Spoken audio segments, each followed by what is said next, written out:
Hola, ¿qué tal? Mi nombre es José Víez y en esta oportunidad les voy a hablar sobre los transistores. Este video es una corta explicación para la materia de Laboratorio de Electrónica para la Universidad Fermín Toro. Como sabemos, hay varios tipos de transistores de efecto de campo de puerta aislada o IGFET, como sus siglas lo dicen. De uso común, el término temprano transistor de efecto de campo semiconductor de óxido metálico o MOSFET todavía está en uso en la actualidad y suele ser aceptable como un término genérico para referirse al IGFET, que es del cual yo les estoy hablando en este momento. El óxido de metal y el aislamiento de este transistor es el material aislante entre el terminal de la puerta y el sustrato entre la fuente y los terminales de drenaje. Este aislante debe tener muy bajo índice de fuga, por supuesto, pero otro requisito para que funcione muy bien es que la constante dieléctrica del material de transistor debe ser muy alta. Para ello, la tecnología que estos transistores usan usa una capa de óxido de metal que podría formarse como un paso lógico en la fabricación y en el proceso de desarrollo de técnicas que pueden aplicar como capas de zafiro y otros materiales aislantes para mejorarlos en cuanto a su resistencia de aislamiento, voltaje pico sin avería y también la constante dieléctrica. Podemos definir este transistor como un híbrido entre los transistores MOSFET y los BJT o bipolares, que aprovechan las ventajas de ambas tecnologías, por lo que será sobre estos dos con los que realizaremos las comparaciones más específicas observando sus ventajas y desventajas. En primer lugar, tenemos que el MOSFET, el IGBT tiene la salida de conmutación y de conducción con las características de los transistores bipolares, pero es controlado por tensión como un MOSFET. Tiene una impedancia de entrada elevada como los MOSFET y alta capacidad de corriente, caída de tensión directa está siendo muy baja, así como la facilidad de comando gracias a las compuertas aisladas que ofrece la tecnología de dicho transistor. Tenemos que tener en cuenta, entre algunas de sus desventajas, encontramos que tienen una relativamente baja velocidad de respuesta, es decir, estamos hablando de 20 kHz en comparación con el MOSFET. Aunque podemos trabajar con altas frecuencias y grandes intensidades, no siempre traen el diodo de protección o damper que incluyen los MOSFET. En sus primeras versiones es importante saber que los IGBT eran propensos a estar abruptamente en conducción, pero en la actualidad pues las nuevas tecnologías de fabricación están eliminando este efecto. Un dispositivo de estos tipos de transistores puede trabajar con varios miles de voltios y corrientes tan elevadas que permitan hablar de cientos de kilovatios de potencia controlada.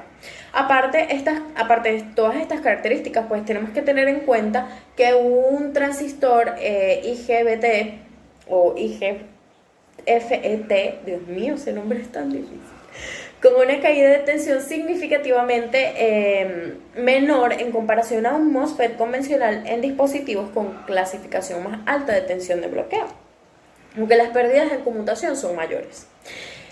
También hay que mencionar que a diferencia de un MOSFET y el IGBT no puede conducir en dirección inversa. Este es capaz de bloquear tensiones negativas al contrario que el MOSFET, que no puede debido a su diodo parásito. Sí, diodo parásito. A pesar de todo esto, el MOSFET es un producto ya maduro y que ha logrado un desarrollo constructivo muy importante. Estos son una nueva tecnología y sin embargo los IGBT van a superar a los MOSFET por encima de los 300 voltios y los 100 amperios de los que estamos hablando de diferencia de lo que puede soportar. Ahora bien, ¿cuál es la curva característica de estos transistores? Esta es la curva característica de un transistor IGFET. No estoy segura si la van a ver al revés, yo espero que no. pero aquí la tienen, se las acabo de dibujar. Ahora, vamos a considerar que tenemos un transistor que se encuentra bloqueado inicialmente. Esto significa que no tiene ningún valor de voltaje aplicado al gate, es decir, a la puerta, a la salida, como a la entrada. Si un voltaje VSG es aplicado al gate, este enciende inmediatamente. Entonces la corriente que es conducida y el voltaje se va desde el valor de bloqueo hasta 0, que está acá. Y tenemos la corriente, que es esta, donde persiste para el tiempo en el que esté encendido, mientras que la señal es aplicada. Ahora, para encender este transistor, la terminal drain, es decir, esta terminal, si no me equivoco, debe ser polarizada negativamente con respecto a la terminal S. Entonces, esta señal de encendido es un voltaje positivo VG que es aplicado al gate. Perdón, aquí está un callo. Y bueno, este voltaje es aplicado como un pulso de magnitud aproximada de 15. Esto puede causar que el tiempo de encendido sea menor a 1 segundo, después de lo cual la corriente pues es igual a la señal de voltaje, es igual a la corriente de carga. Sí, una vez encendido, el dispositivo se mantiene así por una señal de voltaje en el gate. Sin embargo, esta virtud de control de voltaje, la disipación de potencia es muy baja. Ahora, se apaga simplemente removiendo la señal de voltaje de VG, de esta terminal que está por acá. Como vemos, bueno, aquí yo no se los grafiqué, pero aquí hay una saturación. Bueno, este es un margen de saturación que, bueno, se los voy a dibujar rapidito, a ver si... que va a ir aumentando a medida